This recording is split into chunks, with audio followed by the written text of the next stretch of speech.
Welcome to the Win, Make, Give podcast. This is Ben Kinney. Today, we're doing something a little bit different. My partners in crime, Chad Himes and Bob Stewart, had the honor to interview Joe Sena.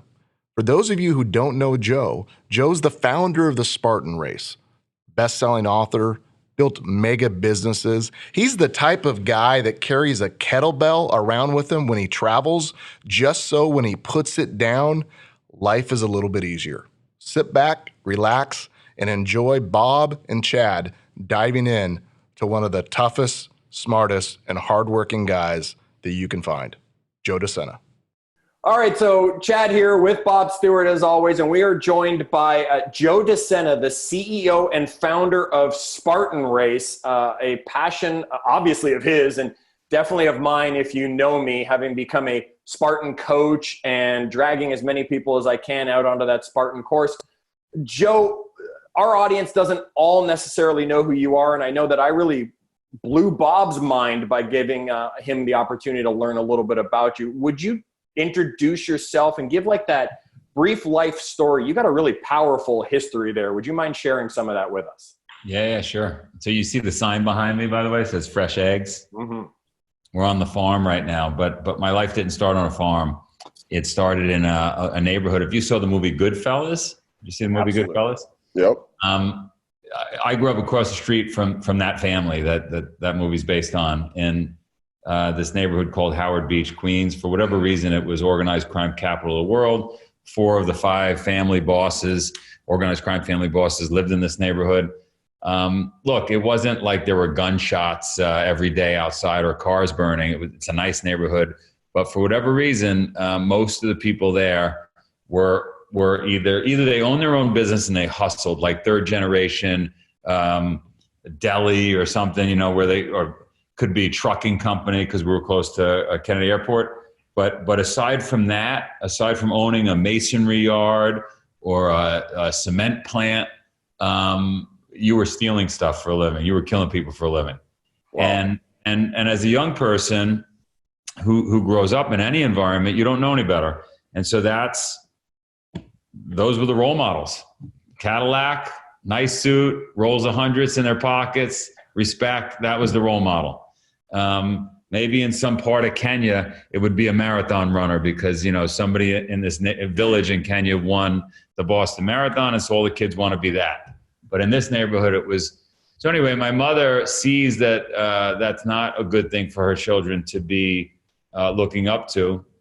She walks into a health food store in the early 70s, way before Whole Foods existed, way before Yoga Journal existed. I say this 5,000 times. There happens to be a Yoga Journal right next to me when I said it. I don't know. Anyway. She meets a guru. She meets a 80-year-old Indian guru, just landed from India at Kennedy Airport, walked into the health food store. She walks into the health food. She becomes vegan instantly. She gets rid of the raviolis, the sausages and peppers, and she transforms her life. She's going to study meditation, yoga. And obviously my parents get divorced. I don't want any part of this crunchy bohemian nonsense. Like, we got pictures now on the wall of this guru from India with a big hair and orange robe. And it's embarrassing when I'm trying to one day I want to be a guy with a Cadillac and rolls hundreds in my pocket, right? Wow. So my mom moves us to Ithaca, New York, and I go back and forth very often, almost every week, to see my dad, see my mom, see my dad. And my mom introduces us, before we leave Queens, to a 3,100-mile run around a 1-mile loop, 3,100-mile run. And it's called the Transcendence Run. It still exists today. It takes about 60 days, 50 to 60 days to run around, get 3,100 miles done. And so, I don't know, I get introduced to yoga, I get introduced to meditation, I get introduced to being vegan. Now I see this 3,100-mile run. I'm still not bought in. Fast forward, I end up going to college, which was rare from the neighborhood. I end up on Wall Street, which was strange, rare, and I find my mother's ways again. I made some money, I built some businesses, and it didn't feel great. I started to gain some weight. It wasn't everything it was cracked up to be. And so I started to look at some of those things my mother was talking about, started doing yoga, found some crazy races, like the 3,100-mile run. I started doing them myself, and I felt alive and I felt good. And being from the neighborhood, being that I was wired as a hustler, an entrepreneur, just to get after it, I said, shit, I could start a business putting on races. So that was 2000, 2001. And I failed terribly for 10 years. I mean, I couldn't get anybody I used to have to lie to people and tell them, hey, I got a barbecue going on this weekend, come out. And they'd show up and they didn't know they were the ones being barbecued. And, why are we getting up at 5 a.m. for a barbecue? Well, we got to carry the barbecue up the mountain. And I used to just torture people. Couldn't make any money at it. Complete money burn. And then in 2010, I changed the name to Spartan, changed the format, and it started to work. And so here we are 20 years after starting. Now there's Whole Foods, now there's yoga journals. Now people don't think I'm so crazy. There you go. Now there's thousands and thousands of us that are Spartan fanatics that are running around the country as well, dragging friends to do it. You know, Joe, one of the things that really got me when I was going through the Spartan coach training is Spartan's a lot more than a race. I mean, most people will know it as the race. Spartan's truly a mindset that you have built on top of just running through some trails and jumping over some things and climbing through some mud. And you have the 7 pillars when you built the Spartan, and where you take us through endurance, strength, athleticism, recovery, nutrition, mind, and code. Can you talk for a moment or two about each one of those, why those topics matter, how you came up with those to kind of create this whole foundation that is Spartan? Yeah. As long as you go over each topic, because I have been doing nonstop Zoom calls, okay, starting at like 5 a.m. for 39 days straight. God bless you. So I am fried on topics. But yes, it's easy to do. But just holistically, from 50,000 feet, I view Spartan as a yogi wrapped in a cape and a helmet. And what I mean by that is I learned all those things from my mom, right? It like I remember my uncle, my mother's brother, saying to me when they were really getting into yoga, you got to stretch. And I don't want to stretch. I want to play football. I want to be tough. I want to lift weights. I'm reading Arnold Schwarzenegger's Pumping Iron. Stretch. They don't talk about stretching and pumping iron. And he starts to explain to me that no, if you want to recover well, true strength is mobile, is flexible, and is strong. And so like when you talk about the 7 pillars, it's like all encompassing, right? Even the Spartans, when I study the ancient Sparta with folks from Cambridge University, like it wasn't just like, let's take this spear and shield and go kill people. Like it was they covered the whole thing, mind, body, spirit. They had a pretty good understanding of the whole human being. And so that's really where that comes from. But rattle through them. We could talk about them if you want. Well, sure. The first one you have is endurance. So talk to us a little bit about that. Well, so endurance, for me, when I found it for the first time, was that 3,100-mile race, the Transcendence Run. Like 3,100 miles, 50 to 60 miles a day, every single day. That's endurance, right? The ability to go well beyond perceived limits. I have buddies that have rowed rowboats across the Atlantic, across the Pacific. My biggest thing was probably biking across the U.S. or maybe at the Iditarod I did, but the ability to, on very little food, little to no food, minimal water, minimal sleep, cold or hot, the ability to just go and feel good. And the way you get there, in my experience, the way you build endurance, here's the biohack way of building endurance. Do you want to go into these? Do you want to get into this? Love to. The biohack way of building endurance is you have to immediately deplete glycogen storage. So So if you don't have 8 or 10 hours on a Saturday to go, 40, 50 pounds on your back and just go for a hike with no food, then the way to hack it is 20 to 30 minutes of like intense jump rope, intense burpees, intense pull-ups, really, really intense, a HIIT workout. And to the point where you're feeling a little foggy, a little beat up. Then you throw weight on your back and you go for a long hike and you haven't eaten anything. And what starts to happen is you stretch the rubber band. And the body, like somebody was asking me today, Joe, I started to feel at mile 20, I started to feel a little weak and I'm on a keto diet. And I said, well, have you run 25 before? Because it's not like what I found, it's not necessarily the diet. It's have you stretched the rubber band to a point where the body is used to, oh, we're going now and we're going to be doing 7 hours and we've done this before. And then I got to go to 9 hours. Then I got to go to 14 hours. And before you know it, I can go 20 hours. So the body's so amazing. It's so adaptable, the body. And you just have to stretch it. And for some of the people that are listening, that might be 20 minutes to 70 minutes to 90 minutes. We're not all at your level. We're necessarily where we are running a dog sled race across snow. Some people might be starting a little slower than that. But here we are 39 days in to an endurance challenge where we're locked in our houses with Netflix and lots of food for most of us. I apologize. I know there's a lot of people haven't, but for most of us, that's the reality. And so it pays to have practiced. Like you practice the piano, you practice math. Why don't you practice adversity? Why don't you practice endurance? Because you're going to get punched in the face. I didn't know it was going to be a virus, but I've been telling everybody for a while, like shit's going to happen. And I'm not a gloom and doom guy at all. I'm the most optimistic person you ever met, but businesses fail, friends next to you, loved ones die, like shit happens. Let's practice.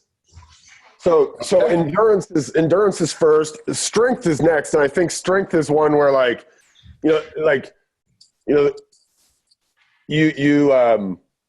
that's the easy one for everybody to go to, right? I can do push-ups. I can go to the gym and lift weights. Like, I want to have big muscles, right? But how does strength fit into the overall these pillars? Well, I mean, you want to be strong enough to move a log. If a log, like, let's be silly for a second. If a log, I'll show you the farm right now. Let me show you the farm so that I don't know. Is everybody listening, or do some people watch? Some people will be watching. Okay, we put them on YouTube as well for them. Here's the farm. You guys see it? Yep. Yes, sir. Beautiful. All right. So let's say you're out there, like I was out there this morning, and let's say a tree, pretty rare moment, let's say a tree was to fall on you. You want to be strong enough to get yourself out of that situation, right? You want to be able to build some strength. But, my dad used to say, my dad had this warehouse trucking business, and this was a time when pumping iron was big and Schwarzenegger was big and Joe Weider, did I say that right? Remember those brothers? Yep. Big guys. They were hands down the worst workers. And I never forget listening to my dad talk about it. And I had the same experience when I built my first business. Anybody that was a gym rat focused on muscles were hands down the worst employees on the planet. And I have some best friends that are those guys. Okay. Terrible employees.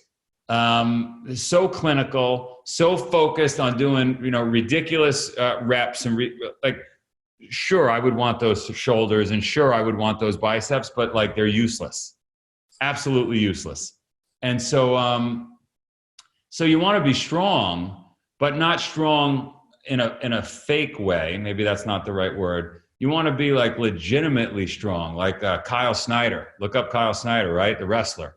I got an Olympic wrestler here on lockdown with us, and he studied in Russia. And the Russian wrestlers have more gold medals than any country anywhere ever. And so he went there, and he's an Olympian himself, and he had to see why. And we have two other boys here, really high level wrestlers, young kids, call it 11th and 12th grade. And they lift all the time because their dad, my good friend, lifts, right? He'll knock out 220. He's 50 years old, 225 for 30 reps, right? Wow. He's big. He's a monster, right?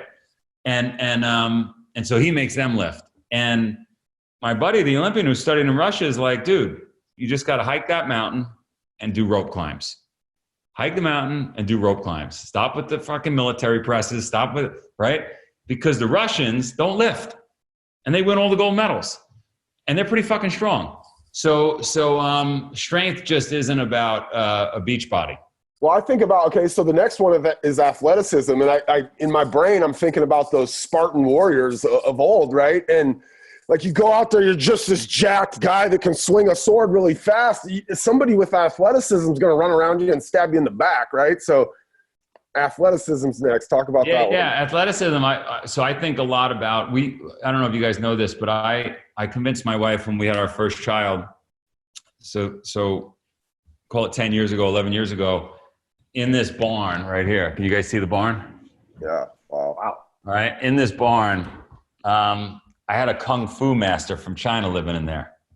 I had seen the movie Kill Bill. By the way, the questions you're asking me are awesome. No one's ever asked me to go through these pillars, so this is a lot of fun.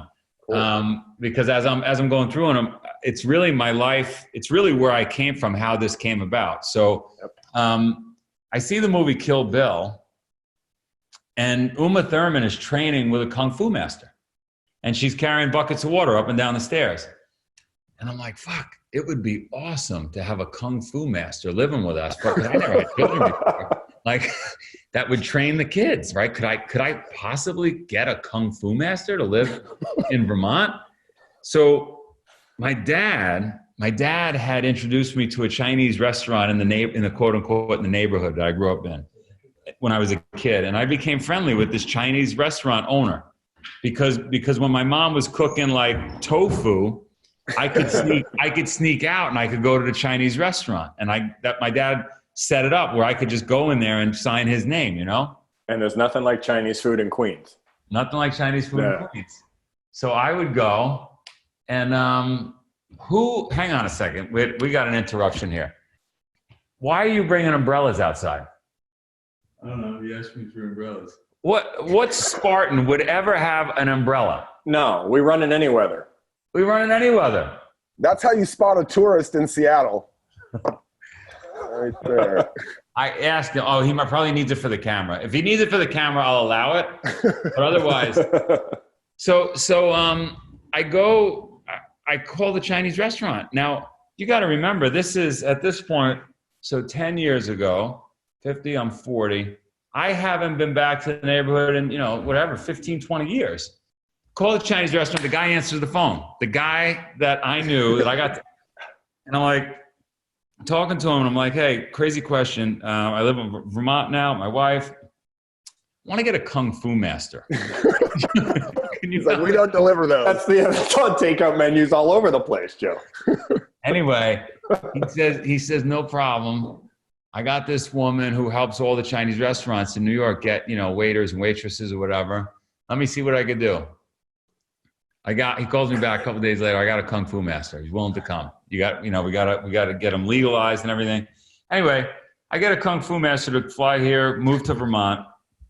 And what do you do with a kung fu master? Like, he's gonna train the kids in the morning, right? But then the kids go to school, and now I got this kung fu master just sitting around. And then I figured, so I'll do 2 a day. I have to do 2 a day just to, like, what do I do with them? So 5:30 in the morning, we're going to wake up, take the kids into this barn, which is far enough away from the house that my wife can't really hear what's going on, which is good, and I'll explain why. And then 5:30 at night, come back in, we can make dinner, get the kids out into the barn, and so he's training them 2 a day, 7 days a week, right? Because part of me is like, we should train 7 days a week, but the other part of me is I'm paying for the guy. I want to get my money's worth, so we're going to go 7 days a week, and we're going to do 2 a day. So he starts stretching them and doing all the things he learned in China. And I don't even know, why are we going down this rabbit hole, by the way? You were taking us down athleticism. Oh, yeah. So anyway, this guy was like a cat. This guy could like do backflips on command and fly through the air. It was just like crouching tiger, hidden dragon. Right? It was just unbelievable. And so the kids were learning all this. Fast forward probably 3 years in this barn, and there's screaming and crying going on in the barn because kids don't want to be stretched past a comfortable point. Nope. But no one could hear them screaming. I could hear, I know. And so, but if anybody heard, the whole operation would have been shut down. Because one time my cousin walked in who has a son, and I figured, well, we have the Kung Fu Master, let's invite other people, get our money's worth. And she came in, and there was some screaming going on, and she stormed out with her son, never to come back. And you can't blame it. A mom is meant to protect, right? But a little screaming's okay. It wasn't like I wouldn't have been arrested by social services. Put it this way. There you go. It was a little screaming. So 3 years into it, I'm in New York. I'm with some Wall Street buddies of mine, and I'm like a proud dad. I'm like, kids are growing up, got this Kung Fu Master living with us, like as if like everybody has a Kung Fu Master, sure. Right? I'm showing off a little bit. And my buddy goes, dude, you have no idea. I said, what do you mean? He says, I grew up next to a guy whose dad was a wrestling coach and a football coach. And he was an ex-Green Beret. And every night after dinner, he would make the two boys who were, the guy telling me the story was his friends, the boys. Every night down the basement, lights go out, blindfolded, and they got to wrestle in the dark. They're going to learn how to wrestle. And I don't really know wrestling. And I'm listening to the story, and he goes, it got to the point, it's 7 days a week, every night after dinner, in the basement, blindfolded, in the dark, they're going to wrestle for 90 minutes to 2 hours, because if they could wrestle in the dark, they're going to crush it in the light. Anyway, the kids go to like a really high level of wrestling, the two boys go. One of them becomes the coach at Stanford. While he's the coach at Stanford, he invites neighborhood wrestlers onto the mat because he wants to give his kids at Stanford different competition. Mix it up a little bit, which is a big thing in wrestling and probably in Kung Fu and martial arts in general. You want to have different competitions so you can hone your skills, right? So anyway, one of the neighborhood kids that comes to the mat at Stanford says one night to the coach, Coach, I got nowhere to sleep tonight. You guys don't know this story? No. Oh, you're going to love this story. You're going to love this. I got nowhere to sleep tonight. Can I sleep on the mat? I got locked out of my apartment. Coach says, don't be ridiculous. You could stay in my house. Lets them on the couch. They go to bed, and 2 a.m., the door to the bedroom opens up, creaks open. And the guy who was sleeping on the couch, who we let sleep on the couch, has got a gun. Random act of violence. He's going to kill the coach. Remember, the coach is one of two brothers who trained in the basement for over a decade in the dark, blindfolded. It's a true story. I'm getting chills. I've told the story 5,000 times, okay? He gets the coach, to get down to his underwear and zip ties his hands behind his back to his chair, zip ties his leg to the chair, pillowcase over his head, duct tapes it, presses the revolver to the coach's head.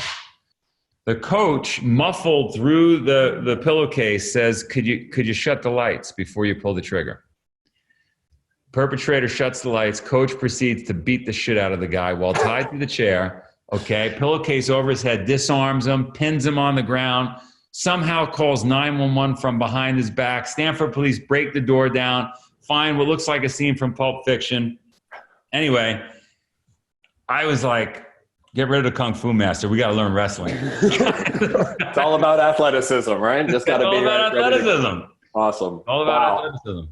All right, number 4 on your pillars is recovery, and you mentioned, you have the Kung Fu Master there, so you're going 7 days a week, 2-a-days and stuff. There's not much time for recovery in there. What's the theory, though? How does Joe deal with recovery, and what's your mindset on it? Does it take that day off for recovery, or is it always just push, push, push? How do you break through? Well, so I've got two concepts here. One is, and I'm sure, Andy, if you're free, you can come over and fight me on this. But on recovery, we're talking about the 7 pillars of Spartan.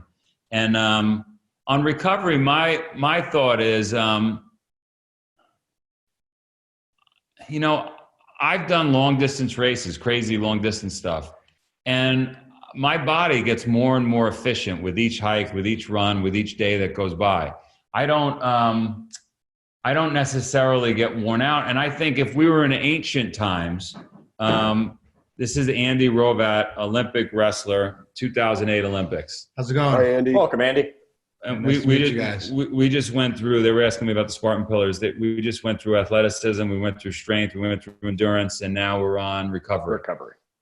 And so my feeling is if the four of us were living in caveman time, we worked our asses off the last 2 days, moving boulders, setting up our cave.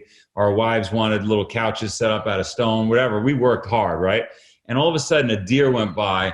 I don't think Andy would say to me, shit, we did legs yesterday, guys. We can't go get it.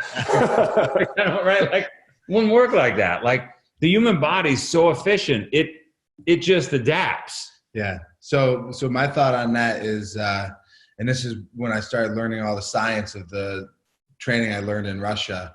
And so Wolff's Law of Medicine, the body adapts and conforms to the directions and intensities that it is habitually subjected to. And so depending on age and intensity, you don't need to recover, right? So if things are lower intense, and your body will just adapt and conform to that. And so like when Joe's kids wake up every morning and they walk up the mountain, it's not like we're hitting them with like mountain sprints, right? They're walking. And so they adapt and conform. And so you could do that. And over time, you could just do that every day. But if they were getting ready for like a high level wrestling event that I would be training them in, then I would alter the intensity through a 90-day cycle. And by doing that, now your body, as it's adapting and conforming, definitely needs some recovery, right? And so then you would schedule recovery in terms of if you're competing for something. If you're competing for life, your intensity really is never that high to need a recovery day, right? Especially active recovery, right? You're going to do something. Yeah. If you are feeling a little tired, sure, listen to your body, but you know, work is a constant. It's the intensity. It's the peaks, right? Yeah. And I saw a study once. I don't know if you guys will comment it or not. I saw a study once, and I don't know if you guys can see me, is when they looked at the best athletes in the world, and you know, biathletes, cross-country skiers, big engine athletes, actually 80% of the time they spend, they're not at high intensity.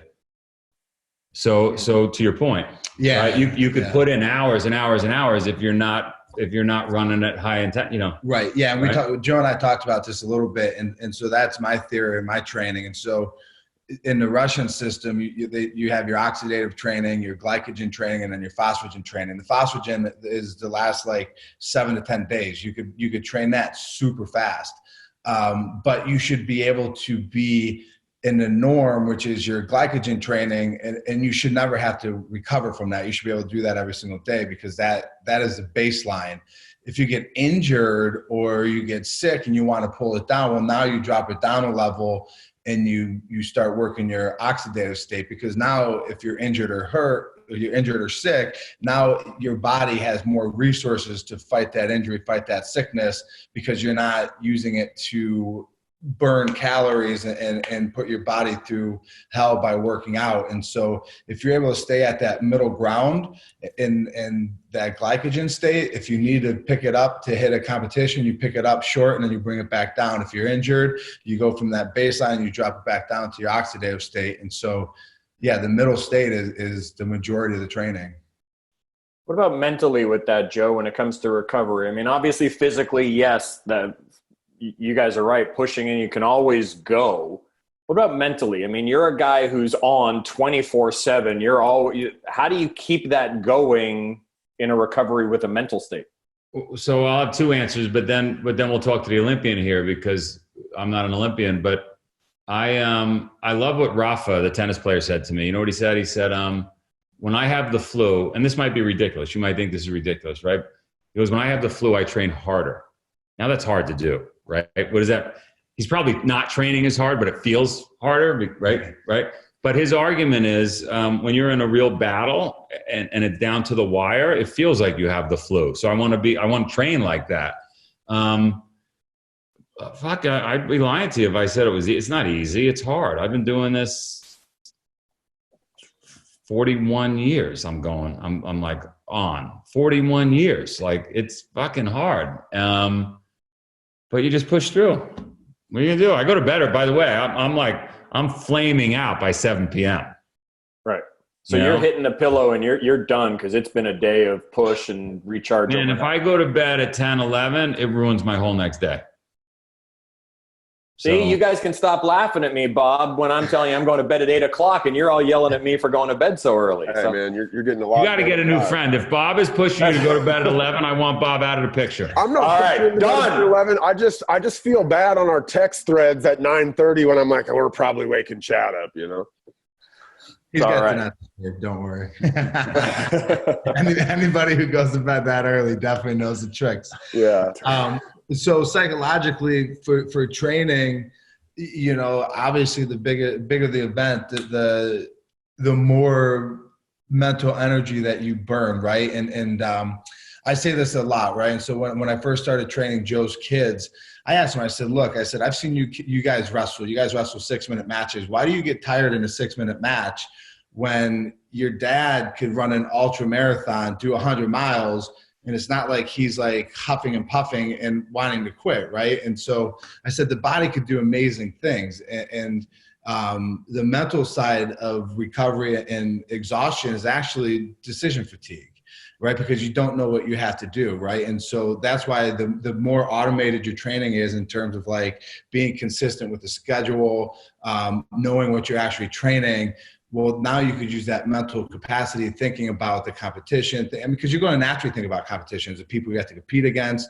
And so if you could automate some of that stuff, you're going to minimize the need to recover. And so when you do recover, again, you're maximizing that recovery to actually put the nutrients where your body needs it the most. You just brought up a good point, because everybody asks me all the time, like, hey, what about your schedule? And I'm always like, I don't do my schedule. Talk to my assistant. I wake up in the morning and I just follow because I don't want decision fatigue. Probably. I never thought about it that way, but it's just like, this is what I have to do. It's on my list. And you wear the same, you wear the same clothes every day. I wear the same clothes every day. We don't waste decisions on silly stuff. Yeah. And so the best athletes don't waste decision. Like, well, what am I doing today? It's like, we do what we do every day. But for you, right? Joe, you have that leverage in your life, the assistant to be able to put that thing in order for you, so you don't have to make those decisions. It sounds like you're doing it based on a routine, right? A lot of times when you're in training, it's a routine, so you don't have that decision fatigue. But in both cases, you guys are figuring out ways to kind of take those decisions or that mental energy off your plate. I've never thought about it till Andy just said it, because if I'm with a friend and my friend is driving the car and we don't know where we're going, but my friend is driving, I literally turn off, because I'm like, I'm not thinking about it. I'm not going to waste my time, energy thinking about it. Right? Unless I get asked to do it, and then I'm on, then I'm fully on. But either I'm off or on. There's no in between. Right. Yeah. You know, for me, like, just to hit on that, the way I help my athletes automate those decisions is you tell them what you could control in life, right? And, you know, you can control yourself, your environment, your actions, you can control your situation, and you can control your story. And it's like, to me, actions equal time, right? So what do you spend your time doing? And there's so many things we spend time doing throughout the day that could just be automated. Your meals, right? The people, so the quote unquote diet, right? The people who do best in diets are the people who eat really the same thing every single day, right? Because you don't have to be like, oh, well, what is this healthy, or is that healthy, or can I have this? Or it's like, no, it's like, I'm going to have this one meal. I for 7 years, I had the same breakfast. Right. I was just like, this is it. This is what I do. I don't need to waste that time. And so you could automate your meals. You could automate the time you go to bed. You could automate the time you wake up. You could automate what you wear by eliminating half of your wardrobe or 3/4 of your wardrobe, and be like, I'm just going to have a couple pairs of pants, a couple t-shirts. And if you get rid of all those decisions, well, now when you're put up to having to make decisions on work or like real life stuff, now you're actually clear and present. You don't have to. You're not thinking about the future. It's interesting that an Olympic wrestler and like would have the same approach as somebody like Steve Jobs, right? Like this, like one of the most, successful individuals in the history of the world. Same deal, right? Wore the same stuff every day, ate the same meals every day, just totally eliminated every unnecessary decision that would tax his brain. It's the control triangle that we talk about in earlier episodes as well, Bob. It's amazing how all people who end up at a certain success point, like Ben and then Joe and Andy here and Steve Jobs, have that. They know the things they can control and the things they can't control. But you were just talking about breakfast in there. So, I mean, does that basically cover the nutrition? Being able to kind of know, I mean, tell us a little bit. That's the next pillar. Again, that's pillar 5. Andy and I didn't prepare, so we may disagree on some of this, but I would lean more plant-based. That doesn't mean I don't eat meat, but if we were to set up a food pyramid, my food pyramid would be more plant-based at the bottom, more nuts, more avocado, and then the triangle would be some eggs and some meat and some fish. That's the way I lean, and that's just worked best for me. I don't know what your thoughts are on that. Well, my thought is in order to understand what nutrition works for you, you have to one, have a long period of time of consistency. And then through that consistency, then you can alter and be like, okay, well now I'm going to maybe eliminate something. You don't add things to see what works. You eliminate things to see what doesn't work. And the more that you can eliminate, just like decisions, the easier it's going to be for you to understand what works and what doesn't work, right? Because for me, nutrition, and Joe says it all the time as well, it's timing. So when you eat, so when you start, when you end is the biggest. And then it's quality and quantity, right? And so those 3 variables of a scientific research. You alter those variables, and again, you eliminate, you don't add, and by eliminating, you see what worked and what doesn't work, and then you could change from there, right? Because the less variables you have, the easier it is to be scientific. So breakfast, lunch, dinner, snacks, they're on a schedule as well with you guys. You're saying I'm being consistent about when I'm putting what, so my body knows to expect this coming in at this time. I will tell you, the answer is yes, but I will tell you, we're a little fucked up here with the quarantine. Sure. we have access to food 24/7 here on the farm right now. Yes, I'm sure. So my thing is, because that is, to me, that's a strict schedule to be able to do breakfast, lunch, dinner, to fuel yourself with snacks and all that stuff. And so my biggest thing is like, look, like it's your time, right? So like, I was not strict in the first couple of weeks of the quarantine. I was like, I got to get back on it. Cause like for 4 months before I met Joe, I was doing like a 4-hour window at night after my yoga class. So I'd wake up, I'd do my work. I'd walk, I'd do my work. I'd walk, I'd go to yoga class, and then I'd eat in a 4-hour window, and then I would go to bed. And so I started getting a little too small. So I was like, I got to add some weight. But then I came here and I'm taking the kids up on the hike, and it's like I'm going out that mountain, and I would get so hungry because it was something new that I was doing. And so I'd be eating at 8:30 at night, and then we wouldn't eat until dinner like 6:37. And that window is way too long. And so I was like, okay, well now I can't eat till 11, preferably 12. And so if I could have my first meal at noon, to me, it doesn't matter what you eat in between, because I'm just not the type of person that's just going to overeat and gorge. And so it's like, if you just focus on, to me, timing is the easiest, because if you can't focus on quality and quantity, because we have kids here, right? And kids eat different things, right? And so Joe's wife will get some stuff in here for the kids, and it's like, no matter how much willpower you have, you're like, yeah, sure, I'll have a pancake if you're having a pancake, like, if you're telling me a pancake is the bad choice you're making, Andy, you're making the rest of us look real bad.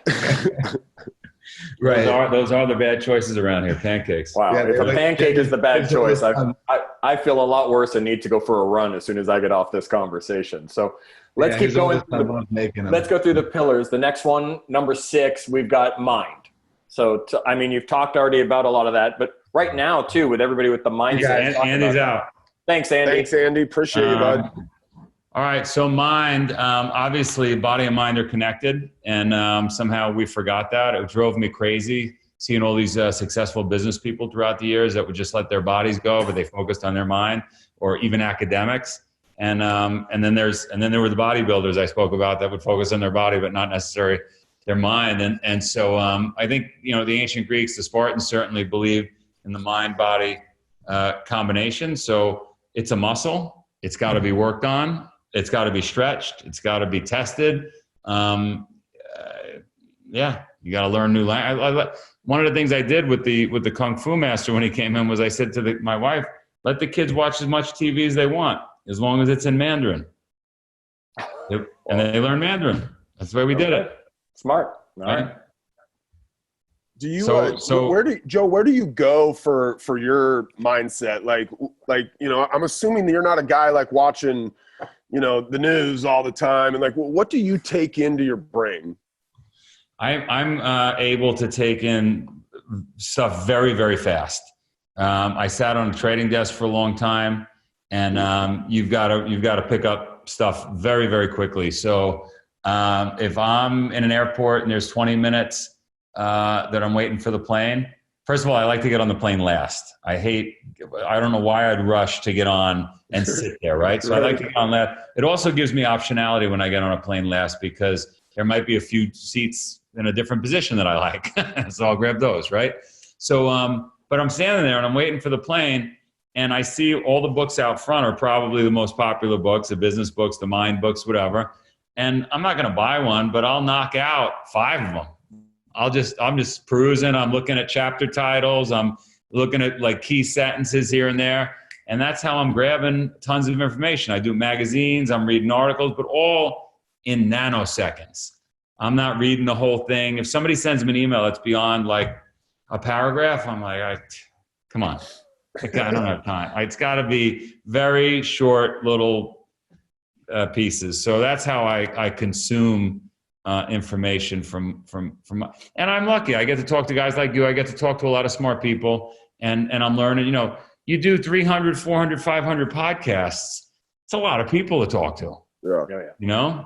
And you've had some great people on the podcast, so we'll give a plug for it and give a link to everybody that's listening to this one to be able to find the Spartan podcast as well. So, all right. So we've got endurance, we've got strength, we've got athleticism, we've got recovery, we've got nutrition, we got the mind, and then number 7, Bob? Code. I'm assuming this is like a code that you live by, right? Not like a code to get into your basement or something. I view this as like, integrity. It's you've got to have when this whole thing went down, I decided we were going to do a 5:30 a.m. call, which you guys are welcome to join every morning. It's 5:30. That's 2:30 our time, Bob. Just so you're still awake, probably. I might be. But you should join one of them if you could. I suspect in the next 10 plus days we're going to be let out of our cages. So try to do one of these calls if you can. But I decided I was going to bring together 39 days ago a group of folks, about 100 people around the world, scientists, doctor, you name it, financial gurus, Olympians, and we'd go around the horn, around the whole world, and I would I just learn from everybody. Why did I go down this? Code. And in that process, it was like, hey, listen, the standards don't change. So if we woke up at 5 a.m. before the thing, we're waking up at 5 a.m. We're all getting on this call, and we're going to have a system. We're going to have integrity. We're like, nothing's changing. We're not all of a sudden going to be eating chocolate cakes and pizza and waking up late because we don't have to go to work. It's not a snow day. That's what we've been saying around here. This isn't a snow day. Yeah, there's no snow day here. Matter of fact, not only the standards don't change, I yell at the kids every day, like, it's worse. The standards are stricter now, right? We do more work now. And I've treated myself that way. I'm doing 4 workouts today. I don't know if I ever did 4 workouts a day in my life. So it's a code. Look, when they build a building, here's a better way to explain code. When they build a building, the engineers sit around and they're like, hey, we got to make sure all the parts and pieces have structural integrity, so that when we put this thing together and there's wind and rain and earthquakes, the building doesn't collapse. And so it's just making sure that all your parts and pieces, your brain, your body, the way you act, everything lives by a certain code, lives a certain way, so that when shit happens like this, or you're confronted with situation, whatever it is, you respond. Like a Navy SEAL doesn't have to think on how to, it's been trained so well. This is what we do, right? I don't know if I answered it well, but that's the way I think about code. You did, and we don't want the well-answered question. We want the Joe-answered question. These were your pillars that you came up with, so we love that you're diving into them. I want to ask you a few other quick questions here, Joe. Spartan, it's been around for a while now in the sense of obstacle course racing life, and it has survived. Some of the others have come, some of the others have gone. We've seen you with some of the others help them out and things like that. How did you differentiate Spartan and what's made it what it is? I mean, our people that are listening, they're going to need to go create something that stands out as well. How did you make Spartan stand out, and how has it survived when others have failed through the obstacle course world? You know, I didn't sit around at the start of this thing. I mean, I failed for 10 plus years when I started it. So I didn't sit around with a business plan. By the way, I subscribe to a policy I created called Fire, Ready, Aim. You know, we sit around, we write business plans, we pontificate, we talk ourselves out of doing shit. I get so many people say to me, I got an idea, but I want to get paid for it. I do not need more ideas. I need execution. Most people don't execute. And so I didn't sit around and lay out this really detailed plan and say, all right, here's what we're going to do. There's going to be sprint. There's going to be super. There's going to be beast. I just, with any business, I just think about what would I want as a consumer. And, you know, maybe that's not the right way to do it because maybe a bunch of people aren't like you. But for me, if I was going to be involved, I was not going to be sponsored by Pillsbury, right? I was not going to allow people to skip obstacles. It was not going to be easy because I wouldn't want to build a business. I wouldn't want to be involved. I wouldn't want to do it myself. And so the lens that I wore as we made all our decisions over the years, we were not where we are today in one day when we started. It evolved. I always look through that lens and like, well, I want this to be an Olympic sport. So we're going to, and my board of directors and my investors were like, oh, I can't waste time. Why are you fucking doing that? So I've had a lot of pushback on all these things, but the reason I push back on them is because that's what I want. That's what I would want. Like I couldn't imagine going home to my wife and saying, yeah, I trained another 25 hours this week for this silly thing called the color run. Like, how can I look at my wife with a straight face and like, no, I'm training for this thing. It's going to be in the Olympics, right? I look at the rank. Like, I needed a reason to like, why am I out of the house so much? I'm training, right? And if I'm going to come back and I'm going to explain to my friends that I'm an athlete now, well, you better be participate. Like Andy was telling me about a sport in India where they stare at each other or something. They hold breath. They hold their breath or some sport. What's the rhythmic gymnastics where they spin the flag? With the ribbons, like, yep. How the fuck do you explain that? So anyway, I don't know if I answered it well, but again, we're not looking for the well-answered question. We're looking for the Joe-answered question. Yeah. All right. So you ever feel like quitting? I mean, you just said you pushed through. Every fucking day. All right, we just did a whole episode about it. How do you pick yourself up and keep going? I mean, how do you get through that? Dude, if I didn't get the emails that I get, if I didn't get the emails and the phone calls that I get from people, you changed my life. I'm healthy. I'm back with my husband. I'm back with my wife. I quit my job. I started a business because of Spartan. Like, if I didn't get I had a guy was going to kill himself. Military. New York Fire Department, PTSD, gun to his head. And he's like, I put the gun down because I remembered I had a race that weekend. And like, you get those emails, you have those conversations, and I'd feel like I'm abandoning everybody. Like, so I fight through another day. Well, everyone should pick up the Spartan Up and read Chris's story right there in your first chapter. It's just life-changing for all of us. Yeah.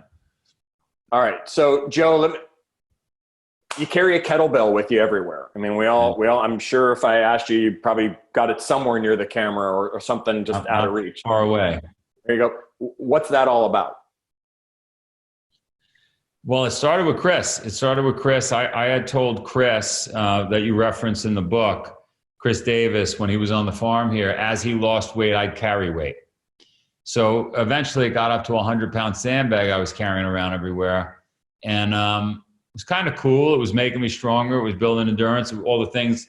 Talk about carrying around a sandbag. It was a nightmare.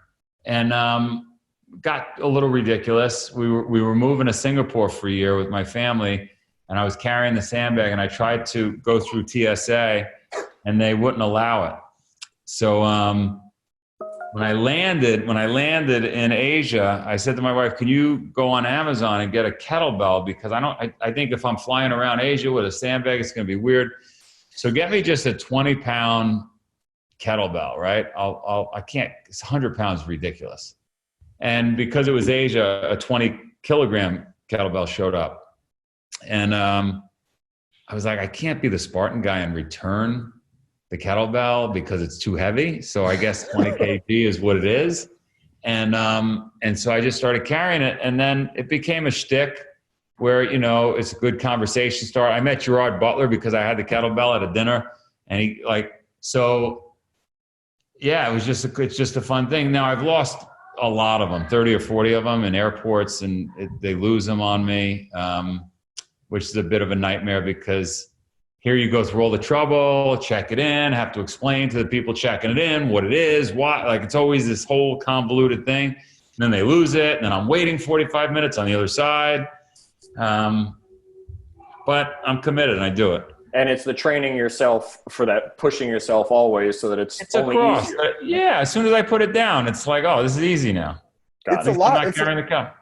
To me, it's like a representation of so many of the things on this list, right? Like your mindset and in that code that you were going to do it. And so you just keep doing it because it's part of that code and endurance and strength. And it seems like just a beacon of a lot of what you're talking about or what you guys definitely encapsulates the whole thing.